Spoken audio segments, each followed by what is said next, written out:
Welcome back to Nourished Inside Out, the space where growth gets real and self love leads the way. I'm your host, Annetta Walklaw, and before we dive into today's episode, I want to remind you of something powerful.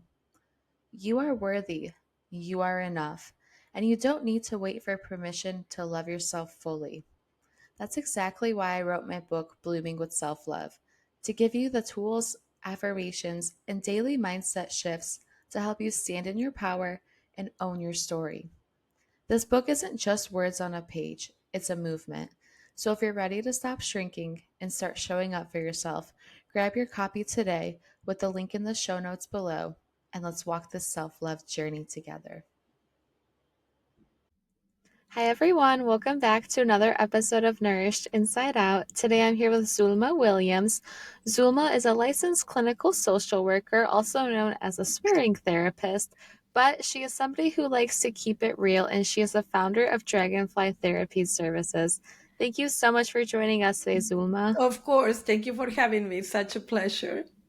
Absolutely. I remember when we first initially talked and when we met, you were telling me a little bit about your background on how you're from Argentina. Can you talk us through that journey of what it's like growing up in Argentina and how it was for you to move to the States? Yes, absolutely. So I was born and raised in Buenos Aires, Argentina. I'm the baby of four. So I got away with a lot of crap that my siblings could not get away with. And growing up, I finished, I went to school, I finished high school, I went to the university there to be an optometrist. And then after I graduated with my degree, I couldn't find a job. So I ended up working as a proofreader in a company that published books. And I was like, okay. I was 31. I had lost my job. I was living with my mom, and I was like, I think I'm gonna go to the States and see what happens, Oh, right? Like I didn't have a, as I said, I didn't have a job. I was still living with my mom. I didn't have a partner at the time. So I was like, well, if not now, when, right? So when you have nothing to lose. So I took it as an adventure to move to America. It was like a dream that I have since I was a teenager. I moved in December of 1996, and it was stepping into a movie, like all the Christmas decorations, the Christmas lights, and it was like, oh my God, just like in the movies. And then reality set up pretty quick, but at the first 2 weeks were like walking in a movie. And it was a huge cultural shock. I didn't speak the language. I knew how to read and write English because I had English throughout high school, but I didn't know how to speak. So communicating was challenging, and then verbally communicating was a challenging. And then when I first came, I was going to a school to learn English as second language, but it was a similar thing because uh, we were not practicing verbal communication, right? Like, so I learned Mexican when I was taking ESL classes because it was like 20 of us. 18 were Mexican, and a Chinese girl, poor girl, she couldn't communicate with anybody. And then me. So, like, the Mexicans were telling me, like 'cause in Argentina, we said, shh, pollo, right? And in Mexico, say pollo. So it's like they were teaching me how to speak Mexican, and I was teaching them how to speak Argentinian. And then I was living in a mostly Hispanic neighborhood, and then I moved into a more white neighborhood, if you will, and that's when I started speaking like there was no tomorrow because like I had to like it. So my first thing when I moved over there was more slowly, please, right? Because we have a tendency to speak really fast in our first language. And I was working at a laundromat, so I need to ask how you wanted the shirts, right? Like low starch, medium starch, or heavy starch. So I was like, motherfucker, slow down, or you're gonna have the ships how I want them. You know what I mean? Like, so was like more slowly, please. And then I just, like you learn. You have no choice but to learn. So yeah. That's so interesting. I love that you talk about that though, of like living in a cultural neighborhood, because I remember I spent the last year living in Mexico, and I recently moved back to the States a few weeks ago. Okay. And I was like, oh, like, like it's good. I can work on my English because I've been speaking a lot of Spanglish.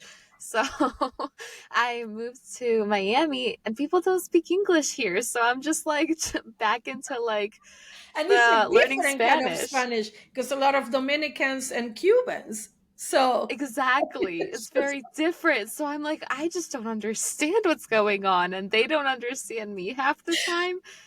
But I think that like having fun with that, it really does make the process easier.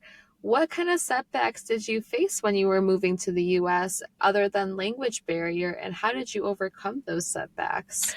so a lot of most of my setbacks at the very beginning were with my family. So I moved in with my uncle. That's the Okay. only family that I had here, and it was my mom's brother.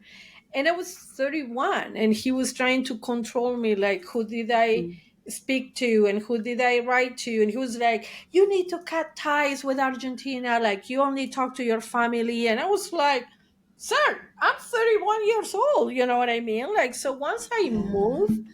I was like, okay, like a lot of the food is different.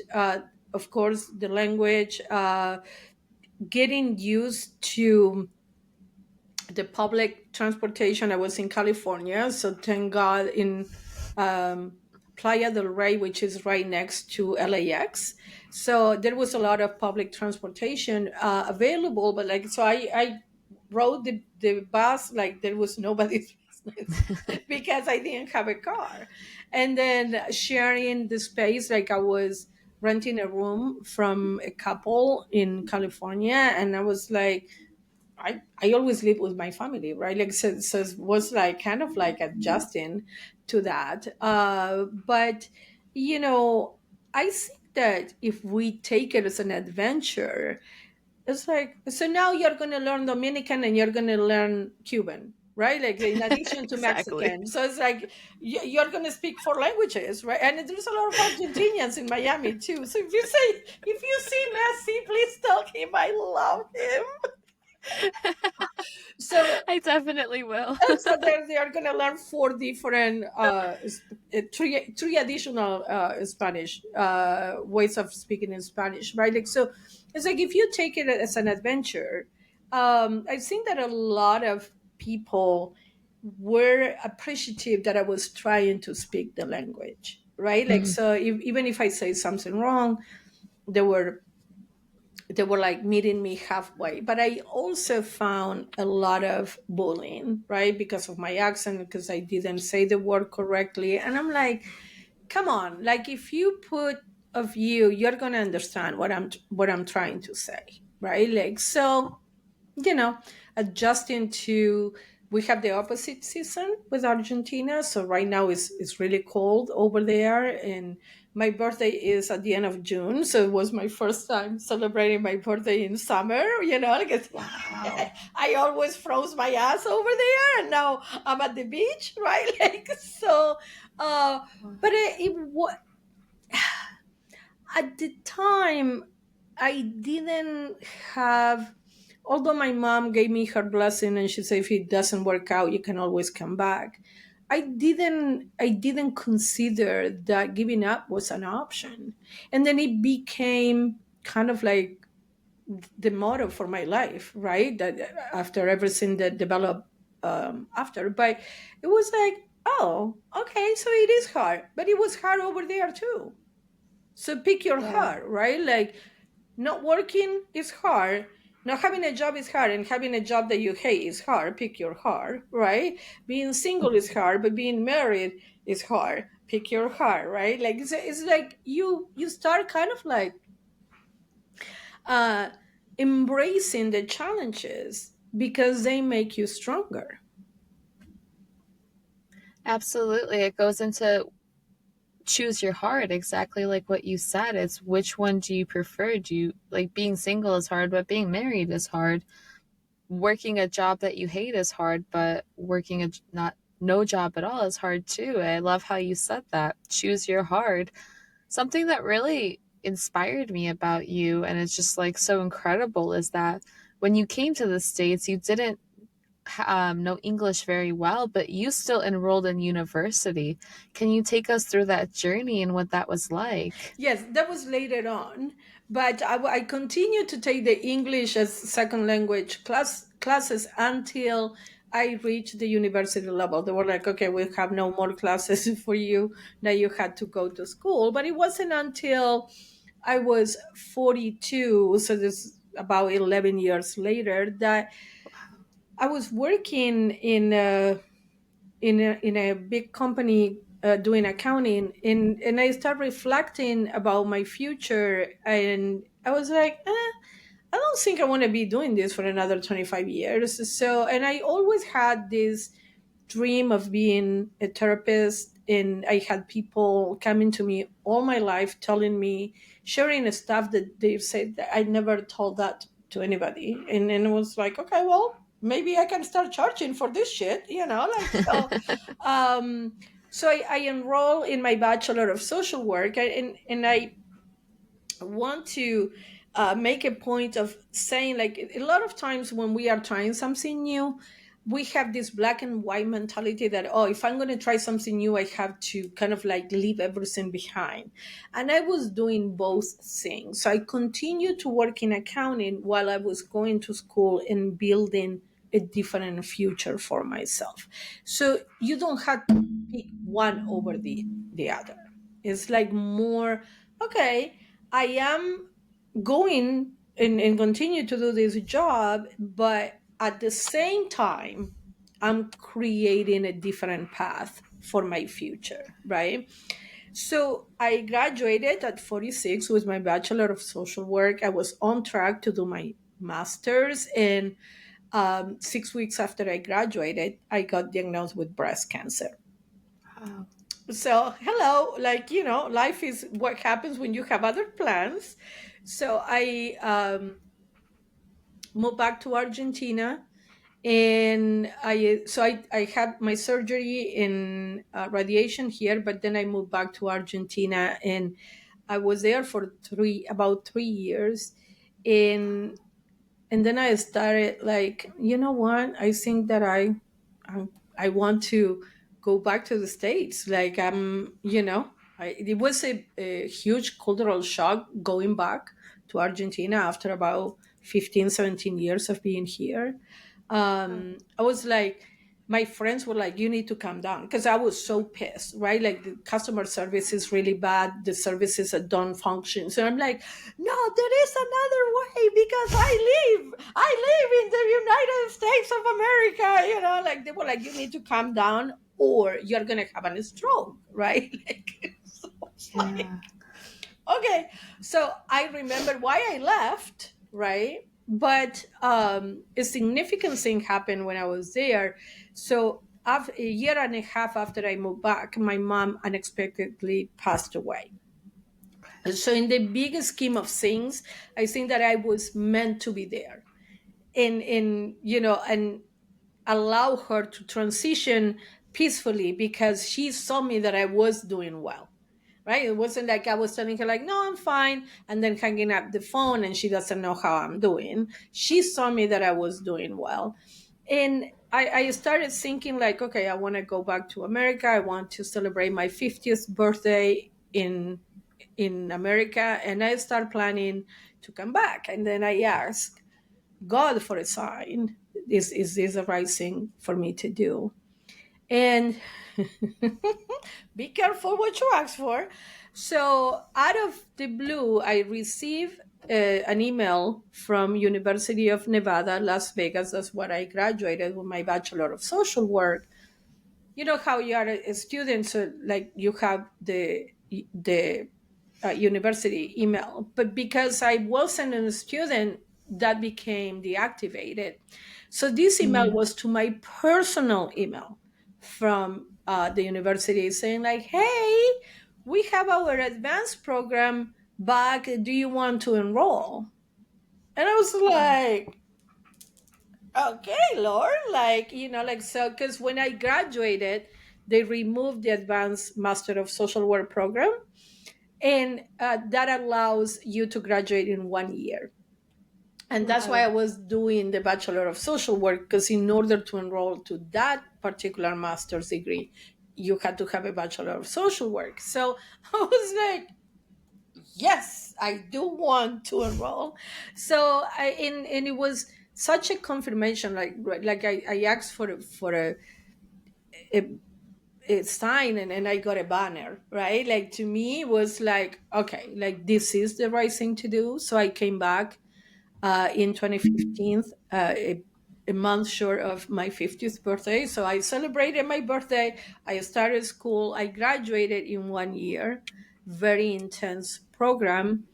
And, if anything, cancer came to show me how bad I wanted to be a therapist, because it delayed me, but it didn't stop me, right? Like I Mm. always say, I had cancer, cancer didn't have me. Because, and that can apply for any challenge, it doesn't have to be cancer. You can take the challenge and kind of like evaluate what is the challenge showing you, because he came to tell me like, okay, do you really want to do this? Because nobody would have blamed me if I'm like, well, I got cancer, I'm not going to continue, right? It was like, but I was like, no, I do feel better. So at the beginning, the treatment is very intense. Like, I was going to the hospital every 3 weeks and having a lot of appointments. But then as time goes by, it becomes more like an appointment once a month or once every 3 months. So I'm like, okay, I can manage that. And I came back and I reestablished um, my with my well, I actually got a new oncologist when I came back, and whom I love. He is so awesome.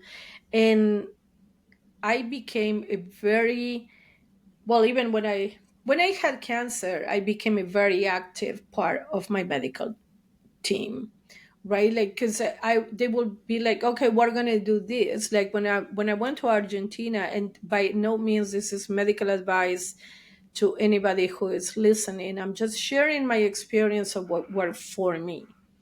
They wanted to do the chemo that is so aggressive, and I asked, what is the percentage that you give me for this? And they were like 50-50. I said, no, you got to do better than that. And they were Wow. like, well, no, like, so I had to, and I told them, like, I sign whatever you want me to sign, coming from America. Like, I'm like, I'm not going to sue you if the cancer comes back, but I'm not going to do that. And not as a prevention, right? Like, so um I signed, I had to meet with their attorneys. Like, I was risking not being accepted as a patient because I was not following the hospital protocol. And then they came up with an alternative treatment. It was a type of chemo, but it wasn't so aggressive. Oh, see, there are other ways of doing this shit, right? Like, Wow. but if so, my oncologist over there is a woman, and she said, if it was me, I will do it. And I said, with all due respect, doctor, it's not you, Wow. because this is my body. If I don't take care of my body, who would, right? Like, if I don't fight for my body. So when my doctor gets diagnosed, God forbid, I hope never, but if she gets diagnosed with breast cancer, she can do whatever she thinks that is better for her. But this was an informed decision. I was doing a lot of research. Like, no, 50-50. Like, that's kind of like bombing the house to kill the mouse that the mouse already left. Like, no, Yeah. you know what I mean? Like, so I invite. our listeners to inform themselves, to ask questions, to find out more information so that you can make an informed decision. We have like this respect that, oh, is the doctor, and the doctor is going through what the hospital protocol is. But Yeah. so you know about cancer, but I know about this is my body. I am the expert in my own life, right? Like you're the expert on cancer, but I'm the expert on my body. Yeah. So don't be afraid to ask questions. Don't be afraid to question, like, why is it that you are, and that's why I love my oncologist here, because he includes me and explain why we are doing whatever the fuck it is that we are doing. So it's like, okay, um a funny story with my oncologist. When COVID hit, he I was against the vaccine, right? Like, so I was like, Mhm. and he was like, I recommend that you get the vaccine. And he said, I got it, my wife got it, I brought my mom from California to get it, like, so he wasn't telling me something that he was not doing, right? And I was like, Mhm. no, because the vaccine is like, it was too fast. And then I started reflecting, and I was like, bitch, you're trusting this man with your cancer diagnosis. You don't get to pick and choose what you trust him with, right? Like, so, Mm. and I was like, if I trust him to continue to uh, make me healthy with the cancer, why am I questioning something that doesn't fit my understanding of, right? Like, so, and then a week later I got the vaccines, right? Because I was like, wait a minute, I do trust him, right? Like, so, and sometimes we get that, right? Like, oh, I trust you with this, but not with this, and it's like, how's that making sense, right? Yeah, that's really powerful. And what you were just saying, I kind of want to go back to what you said.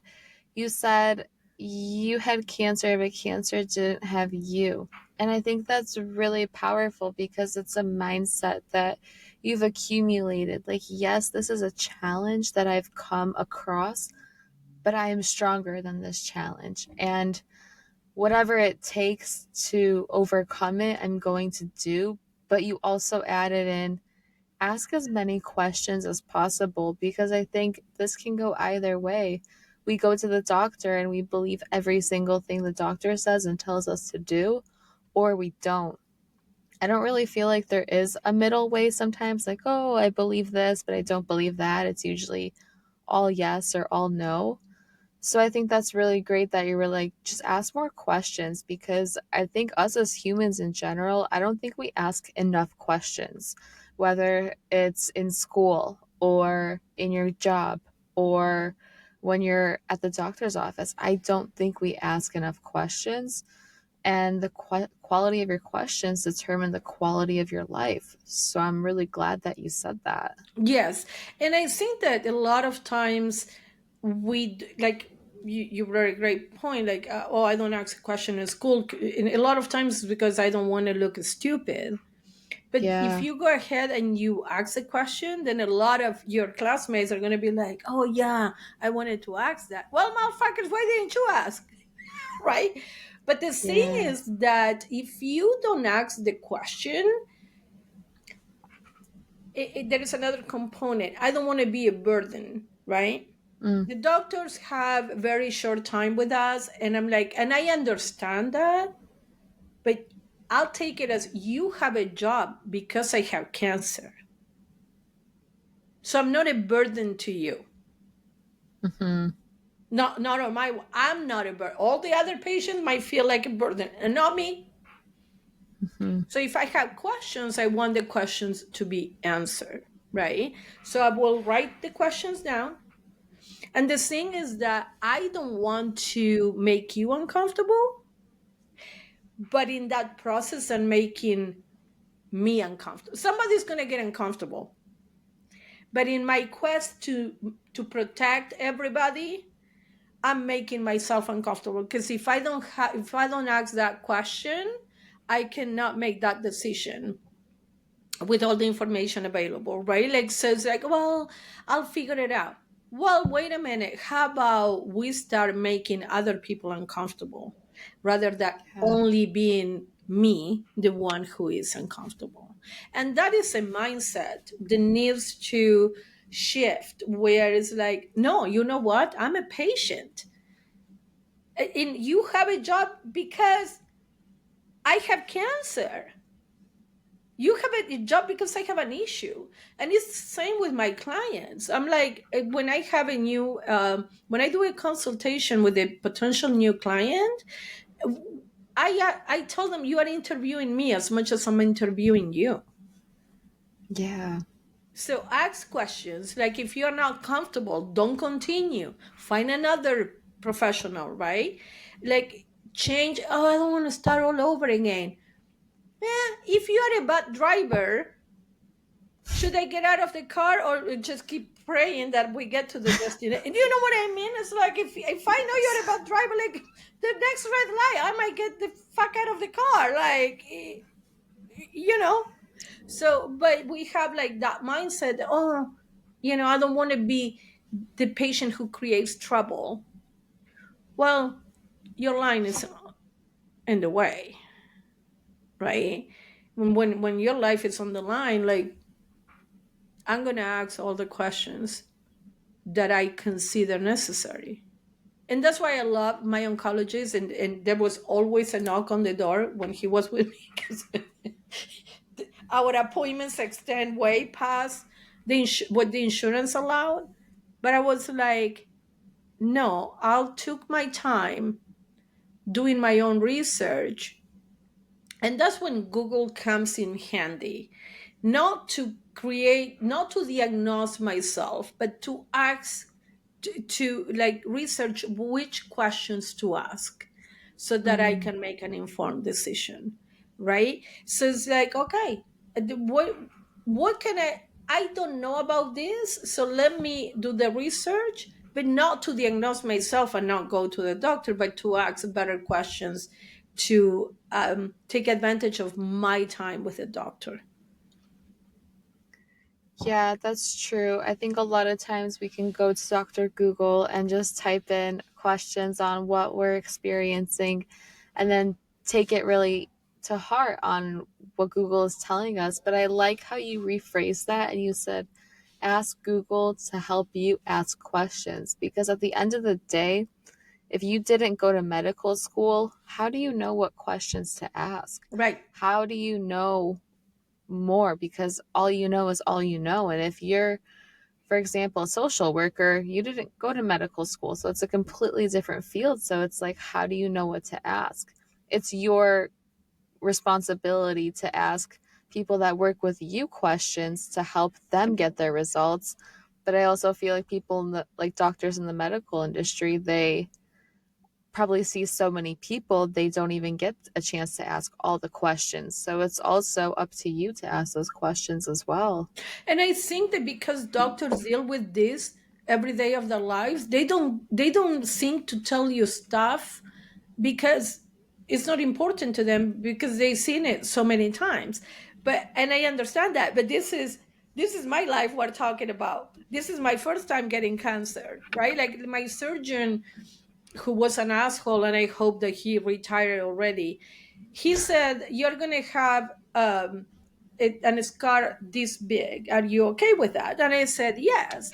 Well, he forgot to mention that I was gonna have that scar and a scar like this 2 years after the surgery, Wow. like 24 hours after my surgery. I had to take a shower, right? So they were telling me how to do it, blah blah blah. I came out of my of like all bandages and whatever, and I had to take a shower. So my friend who was taking care of me, she needed to go to work. She said, "You want me to stay?" I'm like, "Girl, please just go." Now, I need to mention, I see two drops of blood together and I pass out. Okay, like, so I'm unraveling everything, and my scar was like this. I had the staples, I had the stitches, and Girl, I had to sit on that bathroom floor for like 15 minutes. I almost passed out, right? Like, so he was fast forwarding to the end result, Okay. not to what the fuck I was going to see tomorrow. And Wow. I think that is because they become so desensitized because they do it day in and day out. So it's like, yeah, my scar was going to be like this. My scar is like this right now, but not 24 hours. Like nobody told me, like, well, be careful. You're going to have stitches, you're going to have staples. Like, this is my first time having surgery. So, Wow. it was, and I'm like, you cannot become so detached from reality because you do this day in and day out. Yeah. That's so true. It's like like they just get prone to like it's normal, like because they see it day in and day out. So that just really validates more on ask more questions. Yes. So go ahead. No, I was going to say, because this is the first time Yeah. that I hear this diagnosis. I might be the 50th patient today that you told that they had cancer, but this is my first time. My entire life is upside down. So if anybody in the medical profession is listening, please come back to the roots, because it's like, no, you need to connect with my reality, not your reality. Explain things better. Don't tell me my scar is going to be like this, but don't clarify that it's going to be in 2 years when it's completely healed. Because I Mm-hmm. don't know that. I'm not in your head. So I Mm-hmm. tell you, oh, you're going to be okay, right? You have knee surgery, and I tell you, you're going to be okay. And it's true. But if I don't tell you, you need to do physical therapy every day, you need to exercise every day, it's going to hurt like a motherfucker every day until you do get better. You're going to be okay in a year, but not in the next 3 months. And I think that a lot of times the doctors forget that because they're exposed to this every day. And it's true, you're going to be okay. My yoga teacher had both knees replaced and she's teaching again, but it took her 2 years to come back, right? Like, Wow. so you're going to be okay. Nobody says you're not going to walk again, but can we clarify a little bit? The Right? details, yeah. Like, therapy is a lot of work. You're going to be okay, but it's a lot of work. So don't give up when she gets real, right? And tough. Absolutely. Did you ever go through phases of anxiety or depression through that process and that journey for you? Absolutely. Absolutely. So when I first got diagnosed, I was asking, first of all, I said that I was going to die tomorrow, right? Because like that's how ignorant I was about breast cancer. I didn't know that there was different stages, different, like what the survival rate is. Like, I didn't know anything about it. But so I started asking, why me? Right? I was Mm-hmm. so depressed. I was with this victim mentality, and then so I don't have children, but I had my mom at the time. I had my sister. I had nieces. I had girlfriends, and then I start reflecting. If it wasn't me, would I have preferred that it was one of them? And the answer was no. So then I switched the question from why me to why not me. Mm-hmm. And once I changed the question, then I had a decision to make. Will I fight? Will I sit in the corner and die, waiting to die? Or will I get up and fight? Spoiler alert, so far I'm winning, right? Like, so, but I was so depressed, I was so anxious, I didn't know if my treatment was going to work. I'm refusing the chemo, right? Taking a huge risk. Um, so I know now that my treatment was successful, but at the time I was doing it, I didn't know, right? Like, oh, I have an injection, and I hope that that works, right? Like, so we go to we go to depression and anxiety on a regular basis in our lives, even if we don't have a cancer diagnosis, but it gets magnified with a, a huge diagnosis. And the best thing to do, like if it's anxiety, is to take a deep breath and use a grounding technique and come back to the present moment. And if it's depression, to kind of like, so anxiety is about trying to control the future, which is impossible because the future is not even here, right? Oh, what's going to happen on Wednesday? I have a meeting. Well, today is not Wednesday and the meeting is not happening right now. So don't fucking worry about it, right? Like what you can do right now about that meeting is to do research so you are better prepared, right? That Mhm. you take action. Depression is about kind of like feeling guilty, if you would, about decisions that were made in the past. I'm oversimplifying this. But so what I can do about that decision that I made in the past, because I cannot go back and change it. So what can I do about it? I can reflect about it, learn from that, and do make a better decision next time, right? I always say we are either happy or we are learning something. So when we are going through the bouts of depression or anxiety, it's like, okay, well, I'm sorry that I blah, blah, blah in the past. Okay, so can I look at that and make a better decision next time? No, Right? I love that. I love that you said we're always either happy or we're always learning something, because if we're not happy, then we're definitely getting tested with challenges to learn, because that's what challenges are for. They're to help us learn. You know, being happy is great and being at the top is great, but you don't learn at the top. You enjoy at the top. When you're working your way to become the best version of yourself, you go through challenges, you go through loneliness, anxiety, all of that. And all of that is teaching you something on how to be a better version of yourself. So I really love how you said that.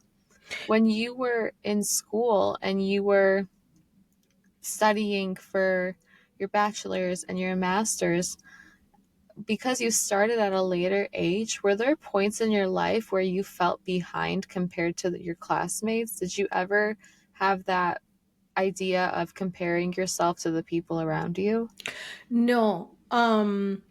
If anything, my classmates kept me young, right? And with the modern times, they were teaching me about Instagram. Like, what the fuck do I know about Instagram and social media? But they were like, but I felt as if um, this is, I'm doing this for me. So I'm like, I was kind of like the grandma or the mom in my bachelor's, and because in your bachelor's program you have kids from high school, right? And I was already 42 when I started, so it's like I can be your mom. And then I was 50 for my master's degree, so it's like they are 25. So like, so I remember one time I had two classmates in front of me. One was 27 and one was 23, and I said, bitches, it takes the two of you to make up my age. You know what I mean? Uh, But I brought um, life experience. So they were sharing the new stuff with me, right? They were teaching me the new stuff, and I was sharing more like life experiences and life lessons. And I think that when I have a client, I do believe in leading by experience, right? Like, so when I have a client telling me like, oh, I'm too old to go back to school. I'm like, excuse me? I went, like, I started at 42. I did my master's at 50, and English is not my first language. What is your excuse? You are barking at the wrong tree, Yeah. because it's like, I did it. So you cannot tell me. I'm not telling you you can do it because I'm this Pollyanna old bitch and telling you, like, oh, I believe in you. No, I'm fucking telling you you can do it because I did it. Right? Like, so it's like I started podcasting at 59. Hello. Wow. Don't tell me it cannot be done because I'm fucking doing it. Right? Like, so if anything, I felt privileged that I was able to be in a classroom full of people from not only a different generation but a different culture, right? And and thinking like, oh, I'm glad I'm old because I don't have to go through all the shit that they are going through right now, like dating and whatever it might be. And I'm like, oh, okay, yeah, I'm glad that I already did that part in my life. But if anything, I felt very self-conscious at the very beginning of my bachelor's about participating because I was bullied so much about my accent. But I Mm. had a professor. It was one of my first classes that I took, and I went to talk to him, and I said, because participation was a big part of the grade, and I said, Mm. I want to participate, but I've been bullied so much about.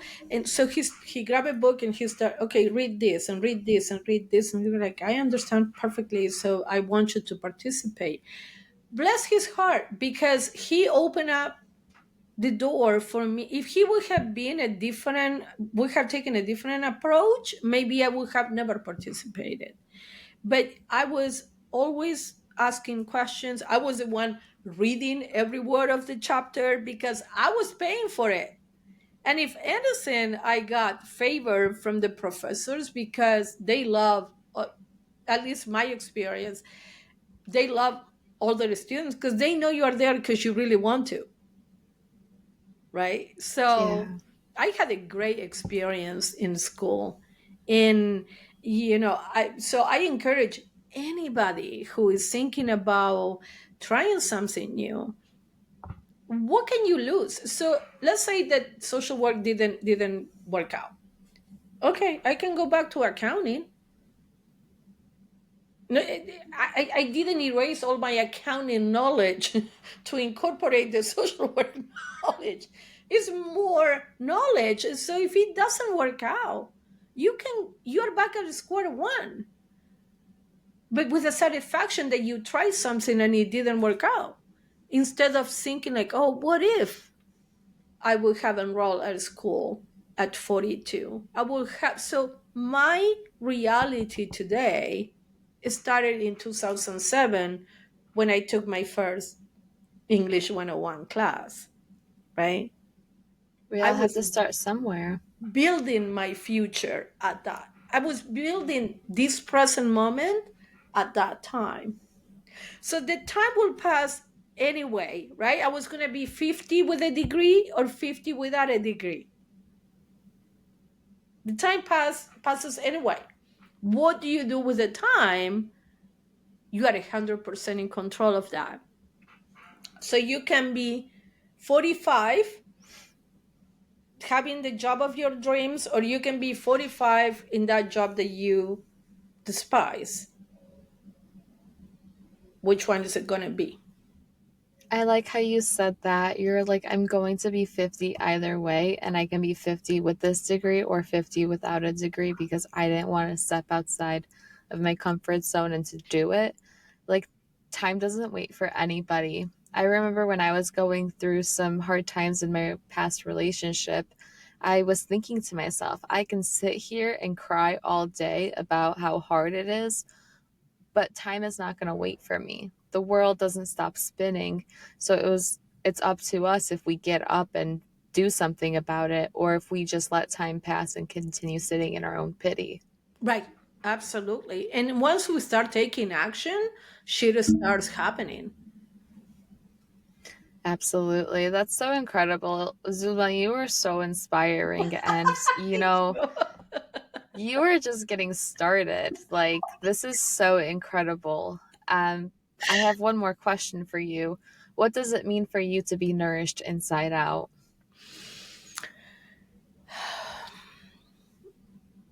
We cannot give from an empty vessel.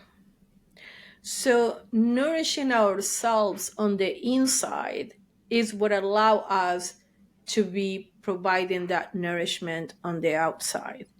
So it's like when I'm doing stuff for myself and I'm getting nourished inside, that's when I can be more present and better available to other people. A lot of times, as women, and especially if you have children, again, I don't, but I have friends who have children. One has six, another one has four. I'm like, thank you for having my share of children. When you are a mom, in women in general, but when especially when you're a mom, you put yourself at the bottom of the list. And what ask women to do is to put themselves at the top, because again, like, you cannot give from an empty vessel. So once you nourish yourself, then you can nourish everybody around you. But if you are depleted of energy, of nourishment, of love, of time, of whatever it might be, how can you give that to others? I talk too much. So answering the question is, being nourished inside allows me to provide nourishment to my loved ones. That's incredible. And where can people stay in touch with you and where can they support you? Because I know you have a podcast as well. So, where can they get more of you? Yes, thank you. My Instagram at the swearing therapist, and my podcast is called Keeping It Real with with Zulma the swearing therapist. Perfect. I'll have that link down in the show Thank notes you. below so people can stay in touch. Thank you for joining us today, Zulma. Thank you for having me. It's been such a pleasure.